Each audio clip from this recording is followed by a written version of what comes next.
Chief boss खामखा इस mission को पहाड़ बनाए हुए था। कुर्सी पर बैठे हुए कार्टर ने कहा और फिर सामने मेज पर रखे हुए एक जदीद साख्त के ट्रांसमीटर के मुख्तलिफ बटन दबाने में मसरूफ हो गया। चीफ बॉस अगर इसे पहाड़ बना रहा था तो लाजमन ये पहाड़ ही होगा, लेकिन ये और बात है कि तुमने इस पहाड़ को चुंडी में बदल दिया। साथ वाली कुर्सी पर बैठी हुई लड़की ने मुस्कुराते हुए कहा और कार्टर ने सर हिला दिया। उसे लगे ट्रांसमीटर पर सुर्ख रंग का बल्ब तेजी से जलने बुझने लगा। Hello hello, number 1 calling chief boss, red caution over. Carter ने तेज लहजे में कहा। Oh yes chief boss attending over. दूसरी तरफ से भारी आवाज सुनाई दी। बॉस मिशन मुकम्मल हो गया है ओवर। कार्टर ने मुंह बनाते हुए कहा। तफसील बताओ, इतनी जल्दी कैसे मुकम्मल हो गया ओवर। दूसरी तरफ से बोलने वाले चीफ बॉस के लहजे से हैरत नुमाया थी। बॉस मैं और मार्गरेट आज सुबह यहाँ पाकिशिया पहुंचे। यहाँ कुछ देर होटल में आराम करने के बाद हम बज़ाहिर सैर करने साहिल समंदर पर गए। वहाँ हमने पहले तो हर किस्म की निगरानी को अच्छी तरह चेक किया, लेकिन कोई निगरानी ना हो रही थी। चुनाचे हम दोनों डॉक्टर रशीद की कोठी पर पहुंच गए। कोठी पर तवक्को के मुताबिक डॉक्टर रशीद की बेटी मौजूद थी। हमने कोठी को खूबसूरती का बहाना बनाया कि हमें कोठी का डिजाइन बेहद पसंद आया है। इससे वो लड़की बेहद खुश हुई और हमें अंदर ले गई। कोठी में कोई मुलाजिम ना था, वह खुद ही हमारे लिए मशरूबात ले आई। जिस पर मैंने उससे नौकरों के बारे में पूछा तो उसने बताया कि एक नौकर की अजीज की शादी थी, इसलिए सब नौकर आज छुट्टी करके वहां गए हुए हैं, रात को वापिस आएंगे। चुनाचे हमने उसे रिवॉल्वर से कवर किया और फिर उससे जबरदस्ती डॉक्टर रशीद को लेबोरेटरी में फोन कराया। डॉक्टर रशीद ने बेटी के साथ बाकायदा कोड तय किया हुआ था। रिवॉल्वर की वजह से इस सीधी सादी लड़की ने कोड भी बता दिया और हमारे कहने पर उसने डॉक्टर को बताया कि उसकी हालत अचानक खराब हो गई है और फैमिली डॉक्टर दस्तयाब नहीं है। इस पर डॉक्टर रशीद ने फौरन आने को कहा। लड़की रिवॉल्वर देखकर वैसे ही हालत खराब हो रही थी, इसलिए डॉक्टर को उस पर कोई शक न पड़ा। फोन के बाद हमने इस लड़की को बेहोश कर दिया। थोड़ी देर बाद डॉक्टर रशीद पहुंच गया। हमने फाटक खोल दिया था, इसलिए वो सीधा पोर्च में कार ले आया और फिर वो जैसे ही नीचे उतरा मैंने उसकी गर्दन दबाकर उसे बेहोश कर दिया। उसके बाद मैंने ब्राउन से इस टेलीफोन पर बात की। ब्राउन मिल गया और कोड बताने के बाद मैंने उसे फौरन कोठी पहुंचने के लिए कहा। 10 मिनट बाद ब्राउन कोठी पहुंच गया। उसे शायद आप ब्रीफ कर चुके थे, इसलिए उसने फौरन ही टेलीफोन पर इंतजामात शुरू कर दिए। मैंने उसे कहा कि डॉक्टर के साथ इसकी लड़की को भी कोठी से ले जाया जाए और बाद में चाहे वो उसे कत्ल कर दे, ताकि अगर कोई फौरन आ जाए तो वो लड़की की लाश देखकर किसी को इत्तला न कर सके। ब्राउन इस लड़की और डॉक्टर को अपनी कार में डालकर ले गया तो मैंने कोठी का गेट अंदर से बंद कर दिया। मैं चाहता था कि किसी को मालूम होने से पहले ब्राउन को काफी वक्त मिल जाए और फिर हम दोनों अकबी दीवार फलांग कर बाहर आ गए। इसके बाद हम दोनों सीधे होटल पहुंचे। मैंने ब्राउन को होटल का नाम बता दिया था और उसे कह दिया था कि डॉक्टर रशीद को महफूज जगह पहुंच जाते ही मुझे इत्तला दे, ताकि मैं आपको मिशन मुकम्मल होने की रिपोर्ट दे सकूं। अभी चंद लम्हे पहले ब्राउन का फोन आया है कि उसके आदमियों ने डॉक्टर रशीद और उसकी बेटी दोनों को एक खुफिया जजीरे पर पहुंचा दिया है, जहां से उन्हें रात को खुफिया तौर पर काफिस्तान पहुंचा दिया जाएगा और फिर वहां से वो आसानी से क्रीमिया पहुंच जाएंगे ओवर। कार्टर ने तफसील बताते हुए कहा। वेरी गुड, तुमने तो वाकई कमाल कर दिया। मुझे वाकई यकीन नहीं आ रहा कि जिस मिशन को मैं इतना मुश्किल समझ रहा था वो तुम इस कदर आसानी से मुकम्मल कर लोगे। चीफ बॉस की तारीफ भरी आवाज सुनाई दी। अब अगर आप इजाजत दें तो मैं आने से पहले इस अली इमरान का खात्मा भी करता आता हूँ ओवर। कार्टर ने मुस्कुराते हुए कहा। ओह हरगिज नहीं, ऐसा सोचना भी नहीं, और तुम फौरन वहां से वापस आने का करो। तुम्हारा वहां ज्यादा देर तक रुकना भी खतरनाक हो सकता है। अगर इमरान के कानों में मामूली से भी भिनक पड़ गई तो वो किसी अफरियत की तरह तुम्हें आग बुझेगा ओवर। चीफ बॉस ने तेज लहजे में कहा। कैसी भिनक बॉस, आप खामखा अहमियत दे रहे हैं इसे। मुझे यकीन है कि उन्हें कयामत तक मालूम न हो सकेगा कि डॉक्टर रशीद और उसकी बेटी कहाँ गायब हो गई है ओवर। कार्टर ने बुरा सा मुंह बनाते हुए कहा। अहमकों जैसी बातें मत करो कार्टर, तुमने इस मिशन में कई हमाकतें की हैं। तुमने ब्राउन को होटल का नंबर बताया और तुम साहिल समंदर पर घूमते रहे। इमरान ऐसे सुराग लगाने में बहुत तेज है। उसे जैसे ही डॉक्टर रशीद के गायब होने की इत्तला मिलेगी वो तफ्तीश शुरू कर देगा और फिर तुम भी यकीन ना कर सकोगे कि वो किस तरह तुम तक पहुंच गया। तुम फौरन ही होटल छोड़ दो, ओवर। चीफ बॉस ने कहा। सर, आप कमाल करते हैं। क्या आप मुझसे यही उम्मीद रखते हैं? हम दोनों ने रास्ते में मेकअप कर लिया था और फिर वापस आने पर ये मेकअप साफ कर दिया गया है, इसलिए सारे समंदर पर जाने वाले थे और हम और हैं। वैसे भी हमारे कागजात दुरुस्त हैं, हम सिर्फ तफरीह करने आए हैं। बाकी रहा ब्राउन, तो मैंने पहले ही उसे हदायत कर दी है कि वह डॉक्टर रशीद या क्रीमिया पहुंचने तक अंडरग्राउंड रहे, ओवर। कार्टर ने बुरा मनाने वाले लहजे में जवाब दिया। गुड। दरअसल जिस कदर आसानी से ये मिशन मुकम्मल हो गया है, उसने सही मानों में मुझे बौखला दिया है। हालांकि मैं तुम्हारी सलाहियतों को पूरी अच्छी तरह जानता हूँ। I am sorry Carter. बहरहाल अब हमारा मिशन मुकम्मल हो गया है, इसलिए तुम अब मजीद कुछ नहीं करोगे। अलबत्ता जितनी जल्दी मुमकिन हो सके वापस आ जाओ, ओवर। चीफ बॉस ने मुआज़त भरे लहजे में कहा। ठीक है जनाब, मैं ख्याल रखूंगा, ओवर। कार्टर ने जवाब दिया। ओवर एंड ऑल दूसरी तरफ से कहा गया और कार्टर ने हाथ उठाकर ट्रांसमीटर ऑफ कर दिया। मैं इस अली इमरान से मिलूंगा जरूर, कम से कम पता तो चले कि आखिर चीफ बॉस इसे इस कदर दहशत ज़दा क्यों है। कार्टर ने ट्रांसमीटर उठाकर कुर्सी से उठते हुए कहा। चीफ बॉस अब इस तरह डरा रहा है जैसे वो इमरान माफूल फितरत टाइप की कोई चीज हो। मुझे भी हैरत है, हालांकि चीफ बॉस तो बड़े बड़ों को अहमियत नहीं देता। मार्गरेट ने भी मुंह बनाते हुए कहा। मैंने भी फैसला कर लिया है कि इस अली इमरान को ऐसा सबक सिखाऊंगा कि उसकी सारी दहशत भाग बनकर उड़ जाएगी। कार्टर ने ट्रांसमीटर को अलमारी में मौजूद बैग में रखते हुए कहा। ये ट्रांसमीटर कैमरे के अंदाज से बनाया हुआ था और इसको वाकई इस अंदाज में बनाया गया था कि सवाई इसके ऑपरेटर के और कोई आदमी भी इसे ट्रांसमीटर साबित ना कर सकता था। अब क्या प्रोग्राम है? मार्गरेट ने मुस्कुराते हुए पूछा। आज तो तफरीह करेंगे, कल इमरान से मुलाकात होगी क्योंकि कल तक डॉक्टर रशीद क्रीमिया पहुंच चुका होगा। आओ शहर में घूमते फिरते हैं, कार्टर ने मुस्कुराते हुए कहा और मार्गरेट ने मुस्कुराती हुई उठ खड़ी हुई। इमरान कार डॉक्टर रशीद की कोठी के खुले फाटक से अंदर ले गई। गेट की सतून पर डॉक्टर रशीदुल हसन की नेम प्लेट मौजूद थी। अंदर पोर्च में एक कार पहले से मौजूद थी, लेकिन ये कार सफ्तर की ना थी। अलबत्ता सफ्तर बरामदे में खड़ा था। इमरान ने अपनी कार पोर्च में रोकी और फिर नीचे उतर आया। इस दौरान कोई आदमी तो नहीं आया? इमरान ने कार से उतरते हुए सफदर से पूछा। नहीं जनाब, ना ही कोई आदमी और ना ही कोई कॉल। वैसे मैंने पूरी कोठी चेक कर ली है, यहाँ कोई आदमी भी मौजूद नहीं है, सफदर ने सर हिलाते हुए जवाब दिया। लेकिन नौकर कहाँ चले गए? इतनी बड़ी कोठी में डॉक्टर की बेटी अकेली तो नहीं रह सकती, इमरान ने बड़बड़ाते हुए कहा और उसने भी सफदर के साथ साथ चलते हुए कोठी को चेक करना शुरू कर दिया। जिस कमरे में टेलीफोन मौजूद था, इमरान वहां काफी देर तक रुका रहा, लेकिन उसका चेहरा बता रहा था कि इसे वहां से कोई क्लू नहीं मिल सका। हर चीज अपनी जगह पर ठीक पड़ी हुई थी। इमरान वहां से निकलकर बावर्ची खाने में आया तो उसकी नजरें बर्तन धोने वाले सिंक पर पड़ी, जहां मशरूबात की 2 खाली बोतलें पड़ी थी। उनमें मुड़े हुए स्ट्रॉ भी मौजूद थे। उनमें से एक स्ट्रॉ पर लिपस्टिक का धब्बा भी नुमाया नजर आ रहा था। इमरान तेजी से आगे बढ़ा और उसने बोतल को पकड़ लिया। ओह, इन्हें फ्रिज से निकाले हुए ज्यादा देर नहीं हुई, ये अभी तक ठंडी है, इमरान ने चौंकते हुए कहा और फिर वो एक स्ट्रॉ के किनारे पर मौजूद धब्बे को गौर से देखने लगा। आओ सफदर, अब हमें इर्द गिर्द से मालूम करना पड़ेगा कि आखिर ये सब लोग कहाँ चले गए, इमरान ने सफदर से मुखातिब होकर कहा और तेजी से वापस दरवाजे की तरफ मुड़ गया। कोठी से बाहर निकलकर उसने इर्द गिर्द के माहौल का जायजा लिया, लेकिन सारी कोठियों के फाटक बंद थे। जरा ओवर लग्जरी बाहर का बोर्ड नजर आ रहा था। इमरान फाटक पर खड़ा काफी देर इधर उधर देखता रहा, जैसे कुछ फैसला न कर पा रहा हो, और फिर अचानक उसकी नजरें खाली प्लॉट पर जम गई जहाँ 10-11 साल का बच्चा घूमने साइकिल चलाता फिर रहा था। इमरान तेजी से उधर बढ़ गया। तो अब क्या आप इस बच्चे से पूछेंगे? सफदर ने उसके साथ चलते हुए हैरत भरे लहजे में कहा। बच्चों की नजरें बड़ों की नजरों से भी ज्यादा तेज होती हैं।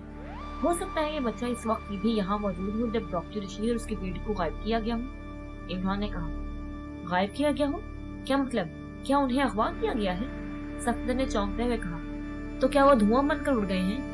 इमरान ने मुंह बनाते हुए कहा। ओह, मुझे तो मालूम नहीं है, क्या कोई केस शुरू हो गया है?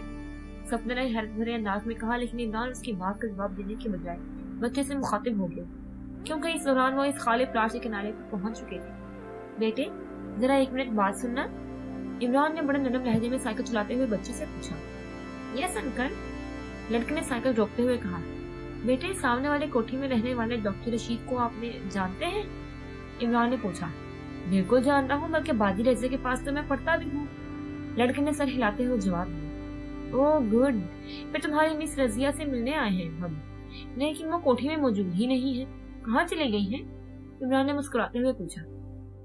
اچھا، مجھے تو معلوم نہیں ہے، سارا دن کوٹھی پر ہی رہتی ہیں، لڑکی نے جواب دیا۔ تمہیں کتنی دیر ہوئی ہے یہاں سائیکل چلاتے ہوئے؟ عمران نے پوچھا۔ جی 1 گھنٹہ روز سائیکل چلاتا ہوں، بس اب میں واپس جا رہا تھا، میں نے ہوم ورک کرنا ہے، لڑکے نے کہا اور پیڈل پر دباؤ ڈالنے لگا تاکہ آگے بڑھ جائے۔ کسی کار کو تم نے کوٹھی میں جاتے یا نکلتے دیکھا ہے؟ عمران نے پوچھا۔ آپ پولیس میں ہیں؟ لڑکے نے حیرت بھرے لہجے میں کہا۔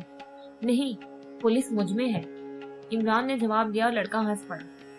وہ غیر ملکی تو میں نے اندر جاتے دیکھے تھے جب میں اسکول سے واپس آ رہا تھا، پھر مجھے معلوم نہیں، لڑکی نے کہا۔ غیر ملکی؟ عمران نے چونک کر کہا۔ جی ہاں، سیاح لگتے تھے، ایک مرد تھا اور ایک عورت، دونوں نے پتلونیں پہنی ہوئی تھی، گورے گورے سے تھے، یہاں اس عورت کے بال سرخ رنگ کے تھے، ایسے جیسے سائیکل کا رنگ ہے، اور وہ سگریٹ بھی پی رہی تھی، اس لیے میں نے دیکھا تھا، لڑکے نے کہا۔ وہ کس چیز پر آئے تھے؟ عمران نے پوچھا۔ جی پیدل تھے، ادھر سے آئے تھے، لڑکے نے دائیں طرف شاپنگ سینٹر کی طرف اشارہ کرتے ہوئے کہا۔ Okay, thank you master, Imran نے کہا اور اس شاپنگ سینٹر کی طرف بڑھ گیا جس طرف لڑکے نے اشارہ کیا تھا۔ یہ بوتلیں انہی غیر ملکیوں نے پی ہیں اور ان کے بعد ہی ڈاکٹر رشید کو ایمرجنسی کال ہوئی ہے، عمران نے آگے بڑھتے ہوئے کہا۔ آپ نے کیسے فیصلہ کیا کہ بوتلیں انہی غیر ملکیوں نے پی ہیں؟ کوئی اور بھی تو ہو سکتا ہے، صفدر نے کہا۔ جس اسٹرا پر لپسٹک کا دھبا تھا، وہ دھبا تم نے غور سے دیکھا نہیں، اس کے درمیان ایک جگہ پر دھبا ہلکا سا تھا جبکہ باقی دھبا خاصا گہرا تھا۔ اس وقت تو میں اس پوائنٹ کو سمجھ نہ سکا، لیکن اب اس لڑکے کی بات سن کر سمجھ گیا ہوں، وہ دھبا ہلکا سگریٹ پینے کی وجہ سے تھا، عمران نے کہا اور صفدر نے سر ہلا دیا۔ عمران شاپنگ سینٹر کے آگے بیٹھے ہوئے ایک پالش والے لڑکے کے پاس جا کر رک گیا۔ سنو، ایک غیر ملکی مرد اور عورت ادھر آئے تھے، تم نے دیکھا ہے انہیں؟ عمران نے جیب سے ایک نوٹ نکالتے ہوئے اسے پوچھا۔ جی، یہاں تو بے شمار غیر ملکی آتے جاتے رہتے ہیں، پالش والے نے منہ بناتے ہوئے کہا، لیکن اس کی نظریں عمران کے ہاتھ میں پکڑے ہوئے نوٹ پر جمی ہوئی تھی۔ ایک نشانی بتا دیتا ہوں، اس غیر ملکی عورت کے بال گہرے سرخ تھے، عمران نے مسکراتے ہوئے کہا۔ اوہ اچھا، وہ عورت جو سگریٹ پی رہی تھی؟ جی ہاں، وہ کافی دیر پہلے یہاں سے گزرے تھے، وہ عورت جس طرح کھلے عام سگریٹ پی رہی تھی اس سے میں چونکا تھا، پالش والے نے کہا اور عمران نے مسکراتے ہوئے نوٹ اس کی طرف بڑھا دیا۔ پالش والے نے جلدی سے نوٹ لے کر جیب میں ڈال دیا، اس کے چہرے پر مفت کا نوٹ ملنے سے انوکھی سی چمک پیدا ہو گئی تھی۔ عمران نے جیب سے دوسرا نوٹ نکال لیا۔ کہاں گئے ہیں وہ دونوں؟ عمران نے کہا۔ اوہ، وہ ادھر کوٹھیوں کی طرف گئے تھے، اتنا تو میں نے دیکھا تھا، البتہ یہ بتا سکتا ہوں کہ وہ کہاں سے آئے تھے۔ وہ ادھر ٹیکسی سے اترے تھے اور میں نے دیکھا تھا وہ ٹیکسی اللہ داد کی تھی، اس نے مجھے سلام بھی کیا تھا، پالش والے نے جواب دیا۔ اللہ داد وہ کون ہے؟ عمران نے پوچھا۔ جی وہ میری منگیتر کا بھائی ہے، ٹیکسی چلاتا ہے، پالش والے نے جواب دیا۔ ٹیکسی کا نمبر بتا سکتے ہو؟ عمران نے کہا اور پالش والے نے جلدی سے نمبر بتا دیا۔ کیا وہ ٹیکسی سے اتر کر سیدھا کوٹھیوں کی طرف گئے تھے؟ عمران نے پوچھا۔ نہیں جناب، وہ پہلے ادھر بار میں گئے تھے، پھر وہاں سے نکل کر میرے سامنے سے ادھر کوٹھیوں کی طرف گئے تھے، پالش والے نے جواب دیا۔ عمران نے اسے نوٹ دے دیا اور اس بار کی طرف بڑھ گیا جس کا نام پالش والے نے لیا تھا۔ یہ تو واقعی پولیس والوں کی طرح تفتیش کرنی پڑ گئی، صفدر نے ہنستے ہوئے کہا۔ کبھی کبھی ایسا بھی ہوتا ہے، عمران نے کہا اور پھر جیسے ہی باغ کے سامنے پہنچے وہ باغ کے کونے پر بیٹھے ہوئے فقیر کو دیکھ کر ٹھٹک گیا۔ فقیر آنکھوں سے اندھا تھا، اس نے سامنے چادر پھیلائی ہوئی تھی جس پر سکے اور نوٹ پڑے ہوئے تھے۔ آج تو دھندا زوروں پر ہے اسلم، عمران نے قریب جا کر کہا اور صفدر یہ دیکھ کر حیران رہ گیا کہ اس اندھے فقیر کی آنکھیں جو سفید اور بے نور نظر آ رہی تھی یہ کلک ٹھیک ہو گئی۔ اوہ عمران صاحب، آپ اور یہاں؟ فقیر نے بری طرح چونکتے ہوئے کہا۔ وہ اب بالکل ٹھیک دیکھ رہا تھا، البتہ عمران کو دیکھ کر اس کے چہرے پر دوستانہ سی مسکراہٹ ابھر آئی تھی۔ سپر فیاض کہاں ہے؟ عمران نے مسکراتے ہوئے پوچھا۔ معلوم نہیں جناب، میں تو یہاں ایک گروپ کی نگرانی کے لیے بیٹھا ہوں، وہ ابھی تک پہنچے ہی نہیں، فقیر نے مسکراتے ہوئے کہا۔ چلو اس طرح کوئی دھندا تو ہو گیا، ویسے مجھے یہ نوکری بہت پسند آئی ہے، تنخواہ بھی کھری اور اللہ کا فضل بھی، عمران نے کہا۔ فقیر ہنس پڑا۔ آپ آج اس وقت ادھر کیسے آ گئے؟ असलम ने हंसते हुए कहा, एक गैर मुल्की जोड़े को ढूंढ रहा हूँ। औरत के बाल गहरे सुर्ख हैं और वो खुलेआम सिगरेट पीती है। इमरान ने कहा, अच्छा वो जोड़ा। एग्रीमेंट स्याह लगते थे, उधर कोठियों की तरफ से पैदल गए थे। फिर काफी देर बाद उधर से एक पीले रंग की कार में वापस आए थे। ड्राइविंग सीट पर ब्राउन बैठा हुआ था। उस ब्राउन ने इन्हें यहाँ उतार दिया और वो आगे चला गया और फिर उन्होंने यहीं से टैक्सी पकड़ी और वापस चले गए। इमरान ने जवाब दिया, ब्राउन? कौन ब्राउन? इमरान ने चौंक कर पूछा। उसका बार है, इधर ग्रीन हर्ट्स की तरफ ब्राउन बार। वैसे वो शरीफ आदमी है, किसी गलत धंधे का आदमी नहीं है, असलम ने कहा। ओह अच्छा ठीक है, थैंक यू, इमरान ने कहा और आगे बढ़ गया। अब हमारी इंटेलिजेंस वाकई तेज हो गई है, सपने ने सर हिलाते हुए कहा। ख्वाब तेज हो गई है? बस यही असलम है जो अपने शौक पर काम करता रहता है। आओ उस ब्राउन को भी देख ले, इमरान ने कहा और तेज तेज कदम उठाता ग्रीन हट्स के इलाके की तरफ बढ़ने लगा। ब्राउन बार एक आम सी बार थी जिसमें ज्यादातर गैर मुल्की जहाजों के मुल्लाह बैठे हुए नजर आ रहे थे। काउंटर पर एक चमकीली आंखों वाला नौजवान खड़ा था। यस सर, फरमाइए, काउंटर बॉय ने इमरान के काउंटर के करीब पहुंचते ही मुस्कुराते हुए कहा। फरमाते हैं यार, जरा दम तो लेने दो। वैसे ये बताओ, सुरमा कौन सा लगाते हो आंखों में? इमरान ने कहा, सुरमा? जी क्या मतलब? काउंटर बॉय ने चौंकते हुए कहा, तुम्हारी आंखें बड़ी चमकीली हैं। मेरी नानी अम्मा हमेशा यही कहा करती थी कि सुरमा लगाने से आंखों में चमक आ जाती है। इमरान ने कहा। काउंटर बॉय भी इख्तियार हंस पड़ा। ओह साहब, ऐसी बात नहीं है, बस कुदरती ही है, ऐसे ही। काउंटर बॉय ने कहा, ब्राउन को भी ये नुस्खा बता देना, उसकी आंखें अक्सर खराब रहती हैं। इमरान ने कहा, नहीं तो उसकी आंखें तो ठीक हैं। काउंटर बॉय ने चौंकते हुए कहा, अभी कल ही मुझे कह रहा था कि आंखों में धुंध है। इमरान ने मुंह बनाते हुए कहा, कमाल है, क्या आप बॉस के दोस्त हैं? वैसे मैंने आपको पहले यहाँ कभी नहीं देखा। काउंटर बॉय ने हैरत भरे लहजे में कहा, आज से पहले जरूरत ही महसूस नहीं हुई। वैसे मुझे हैरत है कि वो आज मेरे पास ही आया। हालांकि लंबा धंधा था, मोटी रकम थी, मैंने सोचा किसी चक्कर में ना उलझ गया हूँ। इमरान ने कहा, ओह वो तो 2 घंटे पहले यहाँ से चले गए हैं, कुछ वापिस नहीं आए। काउंटर बॉय ने जवाब दिया, ओह वेरी बैड, 10 लाख का नुकसान, ये तो बड़ा मसला है। इमरान ने मायूसी बड़े लहजे में जवाब दिया, 10 लाख? क्या मतलब? काउंटर बॉय 10 लाख का लफ्ज सुनकर चौंक पड़ा। एडवांस मिले हैं, बाकी धंधा होगा तो 50 लाख और मिलेगी, लेकिन काम खराब हो गया, पार्टी काम फौरन चाहती है। इमरान ने कहा और जेब से छोटे नोटों की गड्डी निकाल कर लहराने लगा। लड़के की आंखों में चमक और बढ़ गई। मालूम नहीं जनाब, अब मैं क्या कह सकता हूँ, लड़के ने होन भेजते हुए कहा, चलो मैं किसी और से बात कर लेता हूँ, किसी को ये गुटखा दे दूंगा तो वो मिलवा देगा ब्राउन से। थोड़ी से कम खर्च करने से अगर वो मिलता है तो घाटे का सौदा नहीं। इमरान ने गड्डी को मायूसाना अंदाज में जेब की तरफ वापस बढ़ाते हुए कहा, और बॉस को बताएंगे तो नहीं? लड़के ने आगे की तरफ झुकते हुए कहा, कमाल है, कैसी बातें बताने की होती हैं? इमरान ने मुस्कुराते हुए कहा, बॉस एक खसूसी मिशन पर जीरो घाट गया है, 2 आदमियों के पास कराना था, वो वही होगा। लड़के ने सरगोशियाना लहजे में कहा, जीरो घाट? वो कहाँ है? इमरान ने चौंकते हुए कहा, अरे आप जीरो घाट को नहीं जानते? लड़के ने बुरी तरह चौंकते हुए कहा। अब उसकी आंखों में तशवीश की परछाइयां उभरने लगी थी। मैं तो सिर्फ रकम का लेन देन जानता हूँ, मुझे क्या जरूरत है घाटों पर घूमने की, बस इधर से नोट लिए उधर दे दिए, मामला खरा। इमरान ने कहा। लड़के के चेहरे पर इत्मीनान के आसार भर। ज़हीन आदमी था, इसलिए आदमी इमरान का दिया हुआ इशारा फौरन समझ गया कि इमरान सिर्फ पार्टियां फंसाता है, अमली काम नहीं करता। मच्छरों की बस्ती से 2 मील आगे घाट बना हुआ है, उसे जीरो घाट कहते हैं। वहां जाकर आप मुराद का पूछ लें, मुराद वहां का बाबा है, उसे लाजमन मालूम होगा कि बॉस कहाँ है। लड़के ने जवाब दिया। इमरान ने सर हिलाते हुए नोटों की गड्डी लड़के की तरफ बढ़ा दी, जिसने इंतहाई हैरत अंगेज कुर्सी से गड्डी काउंटर के नीचे डाल दी। बस प्लीज मेरा नाम ना आए, वरना बॉस मुझे गोली मार देगा, लड़के ने इमरान से कहा और इमरान सर हिलाता हुआ वापिस मुड़ गया। तुम किस पर आए हो? इमरान ने बाहर निकलकर सफदर से पूछा। कार तो वर्कशॉप गई हुई है, इसलिए फौरन आने के लिए टैक्सी पर आया था, सफदर ने जवाब दिया। ठीक है तो फिर कोठी से जाकर किसी कार में, मैं यहाँ हूँ, इमरान ने कहा और सफदर से हिलाता हुआ आगे बढ़ गया।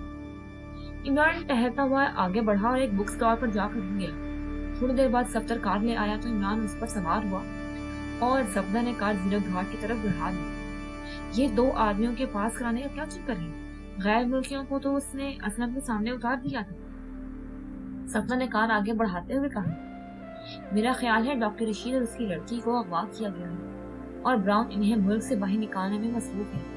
یہ غیر ملکی لازمت ریڈ ایجنسی سے متعلق ہے۔ عمران نے ہونٹ کاٹتے ہوئے کہا، ریڈ ایجنسی؟ سبدہ نے چونک کر کہا، ہاں، ایکریمیا کی خفیہ ایجنسی ہے۔ عمران نے سرد لہجے میں کہا تو صفدر خاموش ہو گیا۔ عمران کا لہجہ بتا رہا تھا کہ وہ ذہنی طور پر الجھا ہوا ہے، اس لیے وہ مزید بات نہیں کرنا چاہتا۔ کار مچھروں کی بستی سے نکل کر گھاٹ کی طرف بڑھتی جا رہی تھی۔ یہاں ایک سرکاری عمارت تھی جس کے گرد مچھروں کے ساتھ ساتھ دارالحکومت کے اور لوگ بھی گھومتے پھرتے نظر آ رہے تھے۔ ایک طرف مچھلی کی نیلامی ہو رہی تھی۔ سفدر نے کار ایک سائڈ پہ روکی تو عمران نیچے اتر آیا۔ مچھلی لینی ہے؟ سستی لینی ہے تو میں دلا دیتا ہوں۔ ان کے کار سے اترتے ہی ایک ملاح نے تیزی سے آگے بڑھتے ہوئے کہا، مراد کو جانتے ہو؟ وہ ہمارا گاہک ہے۔ عمران نے منہ بناتے ہوئے کہا، او مراد دادا، او پھر تم اپنے کام کے نہ ہو۔ ملا نے خوفزدہ لہجے میں کہا اور تیزی سے واپس مڑ گیا۔ سنو، اتنا تو بتا دو کہ مراد کہاں ہے؟ عمران نے کہا، مراد دادا وہ ادھر اپنی جھونپڑی میں ہوگا، وہ جس پر کالا جھنڈا لگا ہوا ہے۔ ملا نے جلدی سے کہا اور تیز قدم اٹھاتا آگے بڑھ گیا۔ عمران صفدر کے ہمراہ اس جھونپڑی کی طرف بڑھ گیا۔ جھونپڑی کا دروازہ کھلا ہوا تھا اور اندر فرش پر ایک پہلوان نما آدمی گاؤں تکی سے ٹیک لگائے بڑے سے نوابانہ انداز میں بیٹھا ہوا تھا۔ اس کے گلے میں سرخ رنگ کا رومال بندھا ہوا تھا اور وہ مہرے سے ہی بدماش لگ رہا تھا۔ اس کے سامنے ملاح بڑے مؤدبانہ انداز میں بیٹھے ہوئے تھے۔ مراد تمہارا نام ہے؟ عمران نے جھونپڑے میں داخل ہوتے ہوئے کہا اور مراد چونک کر سیدھا ہو گیا۔ دوسرے ملاح بھی مڑ کر عمران اور صفدر کو دیکھنے لگے۔ ہاں، اب ان کا نام ہی ہے مراد، بولو کیا بات ہے؟ مراد نے بڑے نخوت بھرے لہجے میں کہا، تم سے خاص بات کرنی ہے، ان آدمیوں کو باہر بھیجو۔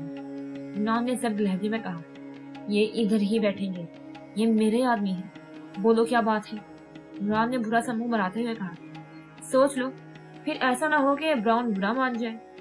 عمران نے جواب دیا، براؤن؟ او تم براؤن کے آدمی ہو، کیا بات ہے؟ عمران نے اٹھ کر کھڑے ہوتے ہوئے کہا۔ اس کے چہرے پر حیرت کے آثار تھے۔ ہم براؤن کے آدمی نہیں ہیں، براؤن ہمارا آدمی ہے۔ عمران نے اس طرح کہا جیسے براؤن اس کا حقیر سا ملازم ہو۔ اوہ اچھا سمجھ گیا، ٹھیک ہے، تم دونوں باہر جاؤ۔ مراد نے سر ہلاتے ہوئے اپنے آدمیوں سے کہا اور وہ دونوں تیزی سے جھونپڑی سے باہر جمع ہو گئے۔ دروازہ بند کر دو، عمران نے صفدر سے مخاطب ہو کر کہا اور صفدر نے جھونپڑی کا دروازہ بند کر دیا۔ براؤن کہاں ہے؟ عمران نے پوچھا۔ اپن کو کیا معلوم؟ مراد نے برا سا منہ بناتے ہوئے کہا۔ وہ شاید عمران کے فکرے کا کچھ اور مطلب سمجھا تھا۔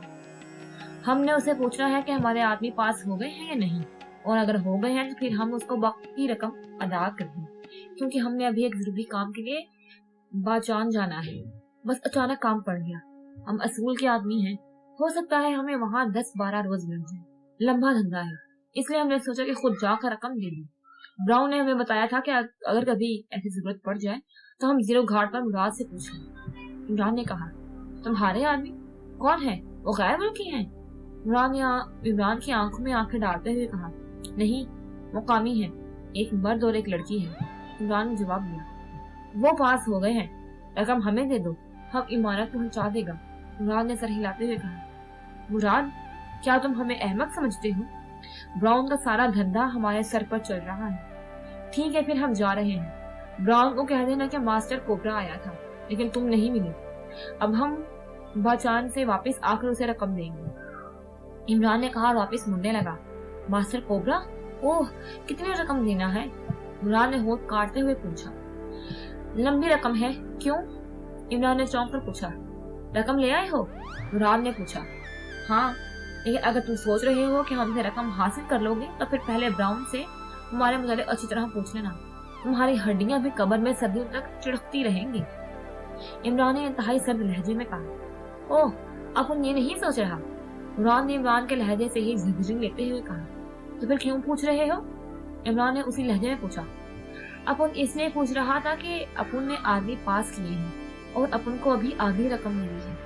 مراد نے چند لمحے خاموش رہنے کے بعد پوچھا، تو پھر تو تمہیں بھی انتظار کرنا پڑے گا۔ इमरान ने दरवाजे की तरफ बढ़ते हुए कहा, सुनो, ब्राउन यहाँ नहीं आ सकता, वो टापू पर है। अगर तुम मेरे साथ चलो तो मैं तुम्हें वहां से ले जाता हूँ। इमरान ने कंधे उचकाते हुए कहा, ठीक है, हमें कोई एतराज नहीं। इमरान ने कहा, ओके, मेरे साथ आओ। मुराद ने कहा और तेज कदम उस पर झोंपड़ी का दरवाजा खोलकर बाहर आ गए। वो रकम ले लो, हमें लॉन्च पर जाना होगा। मुराद ने बाहर निकलकर कहा, जैक, जाकर कार से रकम ले आओ। इमरान ने सफदर से मुखातिब होकर कहा और सफदर से घुमाता हुआ कार की तरफ बढ़ गया। और फिर थोड़ी देर बाद वो वापस आया तो उसके हाथ में एक बैग था।